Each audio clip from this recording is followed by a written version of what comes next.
एक तरफ राहुल गांधी जेनजी को कांग्रेस के करीब लाने की कोशिश करते नजर आते हैं, तो दूसरी तरफ उनकी ही पार्टी के एक वरिष्ठ नेता के बयान ने राहुल के कैंपेन छात्रों की गूंज पर सवाल खड़े कर दिए।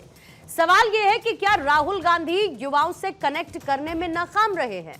क्या कांग्रेस जेनजी की नब्ज टटोलने में चूक गई है?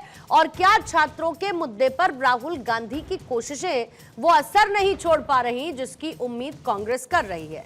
दरअसल अपने बेबाक बयानों के लिए चर्चा में रहने वाले जाने जाने वाले कांग्रेस के सांसद शशि थरूर ने अपनी ही पार्टी के कैंपेन को लेकर एक ऐसी टिप्पणी की जिसने जेनजी को लेकर कांग्रेस की रणनीति पर एक बहस छेड़ दी। एक इंटरव्यू के दौरान जब थरूर से यह पूछा गया कि राहुल गांधी के छात्रों की गूंज कैंपेन को युवाओं से उतना समर्थन नहीं मिला जितना जंतर मंतर के प्रदर्शन को मिला था, तो थरूर ने इस आकलन से सहमति जताई।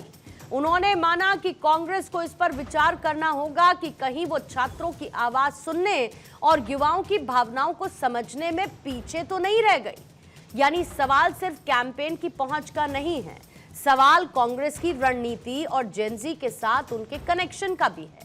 जंतर मंतर के प्रदर्शन के दौरान राहुल गांधी पेपर लीक के मुद्दे पर काफी आक्रामक रहे, लेकिन अब थरूर की टिप्पणी ने कांग्रेस के सामने एक नया सवाल जरूर खड़ा कर दिया है। क्या पार्टी का संदेश युवाओं तक उसी ताकत से पहुंच पा रहा है जैसा कांग्रेस चाहती थी? सवाल यह भी, क्या जेनजी को लेकर थरूर अपनी ही पार्टी की रणनीति से असंतुष्ट नजर आते हैं? और क्या थरूर की टिप्पणी बीजेपी के लिए एक राजनीतिक मौका बन सकती है? और क्या राहुल गांधी अपने कैंपेन को आगे बढ़ाने से पहले पार्टी के अंदर पूरी सहमति बनाने में कामयाब नहीं रहे हैं? आज दहाड़ में इसी मुद्दे पर बहस करेंगे, लेकिन उससे पहले जो कहा शशि थरूर ने आपको सुनवाएंगे। Interestingly enough, the issues taken up by the CJP and the Jantar Mantar protesters had been taken up by us earlier. We had a Chatron Ki Goonj thing where Rahul Gandhi was addressing students about the paper leaks, about the things. And that's why we need to ask ourselves, what did we fail to do? Did we fail to listen? Did we fail to tap into the old cliche of having your finger on the pulse of the people? Was our finger missing from the pulse of Gen Z? तो शशि थरूर का बयान आना ही था, तो उस पर जाहिर है कि बीजेपी की प्रतिक्रिया भी देखने को मिलनी थी। एक बार आपको प्रतिक्रिया सुनवाएंगे जिसने दिया है आज की बहस को जन्म, फिर उसके बाद सवालों के साथ बढ़ेंगे आगे। गूंज के कार्यक्रम के बारे में तो शशि थरूर ने बड़ी स्पष्टता से कह लिया कि उसको कोई रिस्पांस मिल नहीं रहा।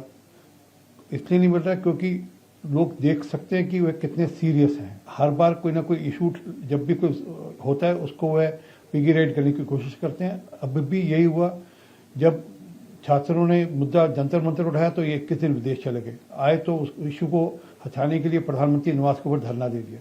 तो लोग समझते हैं और देखते हैं, इसलिए उनके कार्यक्रमों का रिस्पांस नहीं देते। राहुल गांधी का कंपटीशन भारतीय जनता पार्टी से नहीं है, बल्कि उस स्पेस के लिए वो कॉकरोच जनता पार्टी से और कांग्रेस के बीच में एक दूसरे से मुद्दे छीनने की लड़ाई रहती है। इसीलिए शशि थरूर इस तरह का बयान दे रहे हैं। अब शशि थरूर कह रहे हैं कि वो सारे मुद्दे कांग्रेस ने और राहुल गांधी ने उठाए। राहुल गांधी सिर्फ राजनीति कर रहे हैं, संसद का समय बर्बाद कर रहे हैं और देश का समय बर्बाद कर रहे हैं। देश के युवाओं को गुमराह करने का काम कर रहे हैं, जो कहीं से भी स्वीकार्य नहीं है। तो पहले आपके सामने दहाड़ के सवाल रख देती हूं। राहुल का कैंपेन जेनजी से नहीं हुआ कनेक्ट, थरूर की गूंज जेनजी पर कांग्रेस नहीं एकजुट, छात्रों पर नहीं चला मैजिक, कांग्रेस नब्ज टटोलती रह गई, राहुल का जेनजी संवाद अपनों ने ही उठाए सवाल।